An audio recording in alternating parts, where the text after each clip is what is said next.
हर हर महादेव, देवों के देव महादेव के चरण में प्रणाम करता हूँ। दुर्गा माँ के चरण में प्रणाम करता हूँ। सरस्वती माँ के चरण में प्रणाम करता हूँ। गणेश भगवान के चरण में प्रणाम करता हूँ। गुरु भाई गुरु बहनों के चरणों में प्रणाम करता हूँ। भाई गुरु बहन, देखिए, एक शिष्या अपने गुरु जी से किस तरह से बात कर रही, कितने सुंदर में कह रहे हैं कि चौकीए पर सजाई के लगैली तोहरे सनमा हे गुरुजी, कि काठ के चौकिया बनाई के लगैली तोहरे सनमा हे गुरुजी, कि तनी दे दादा रसनमा हे गुरुजी, कि तनी दे दादा रसनमा हे गुरुजी।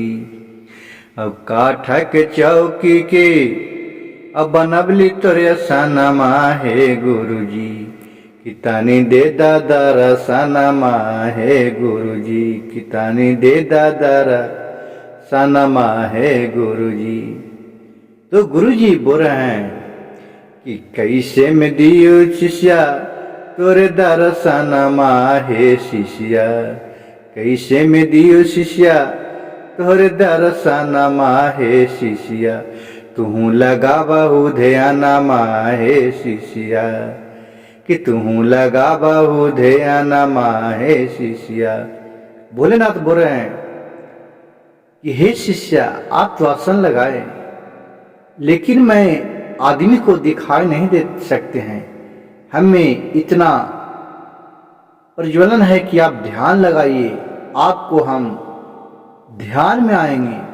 आपको सदैव मैं कैसे दर्शन दे सकते हैं? ये तो बहुत कठिन परिश्रम के बाद हम दर्शन सदैव देते हैं। जहाँ भी देते हैं उस जगह पवित्र हो जाता है, अपूजनीय हो जाता है।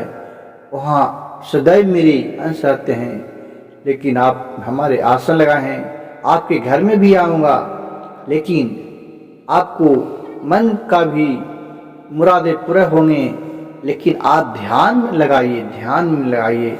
आप ध्यान में हमें आपको नजर आऊंगा। तो कर रहे हैं कि बारिये सुरिये शिव गुरु लगैली हम सनमा हे गुरुजी, कि घरवा गनवा के बारी सुरी लगैली हम सनमा हे गुरुजी, कि तानी दे दादा रसनमा हे गुरुजी, कि तानी दे दादा रसनमा हे गुरुजी। तो गुरुजी कह रहे हैं कैसे में दियो शिष्या तोहरे दर्शनमा हे गुरुजी, हे शिष्या, कि कैसे में दियो शिष्या तोहरो दर्शनमा हे शिष्या, तू तो लगाबहु ध्यानमा हे शिष्या, तू तो लगाबहु ध्यानमा हे शिष्या। भोलेनाथ सदैव आपके पास हैं। वो कहूँ दूसरी जगह नहीं है, वो कन कन में क्षण क्षण में बस रहे हैं। आप जिस रूप में उनको पुकारिएगा उस रूप में आएंगे। भूत में, बैताल में, आकाश में, पाताल में, जमीन में, जमीन के अंदर सदैव सब में बास लेते हैं भोलेनाथ। वो सदैव सबके पास हैं। आपको श्वास में, हवा में, जब आप सांस लेते हैं उसमें भी प्रवेश करते हैं, जब सांस को छोड़ते हैं उसमें प्रवेश करते हैं। लेकिन आपका देखने का नजरिया अलग होता है। जिस तरह गुरु भाई गुरु बहन, हम जिसे आदमी को भी जिस रूप में देखते हैं, अगर किसी को हम चोर के नज़र से देखें तो अपने दिल में लगता है वो चोर है। जिसे हम महात्मा के रूप में देखें उसे लगता कि नहीं ये महात्मा है।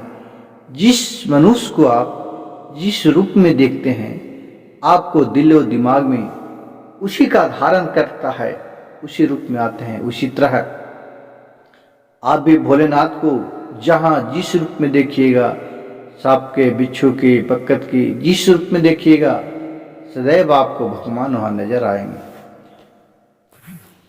तो आप ध्यान लगाइए, 3 सूत्र का पालन कीजिए। आप सदैव ध्यान भी लगाते हैं तो आपका ध्यान में भी भोलेनाथ रहते हैं। आप मोबाइल पर, टीवी में जहाँ भजन सुनते हैं वहाँ भी वो विराजमान रहते हैं।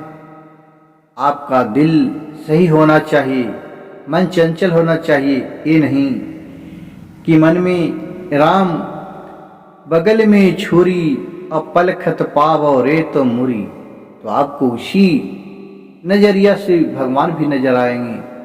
कहावत में कि मन में मन रखते रहिए, भगवान जपते रहिए, और पीछे लगी किसी को हम कुछ बेईमानी शैतानी कर ले तो आपको ध्यान तो बेईमानी शैतानी पर गया, आपको उसी में बरकत भोलेनाथ देंगे, बेईमानी शैतानी में बाकी सदैव आपको बरकत नहीं होगा। जो आप बेईमानी शैतानी कुछ भी करते हैं गुरु भाई गुरु बहन, तो आपको इसी उम्र में आपको एक समय आपको उसका हिसाब चुकाना पड़ेगा। क्योंकि देखिए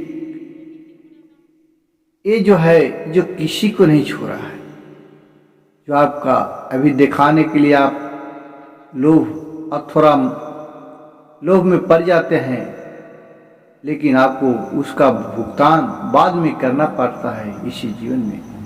गुरु भाई गुरु बहन, सदा आप अपने सच्चे तन मन धन से जहाँ भी खोजिएगा भोलेनाथ आपका सारी मनोकामना पूर्ण करेंगे। थोड़ा लेट हो देर हो लेकिन अंधेर नहीं हो। कहा जाता है कि सच्चाई को मार्ग पर चलने वाले को कष्ट होता है, लेकिन वहाँ मुकाम तक जरूर पहुँचता है।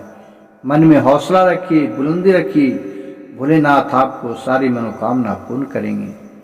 और कथा कहानी को अंत तक सुनिए, कम से कम कहने नहीं आता तो सुनने मात्र से भी आपको सारे दुख दरिद्र हर जाएंगे।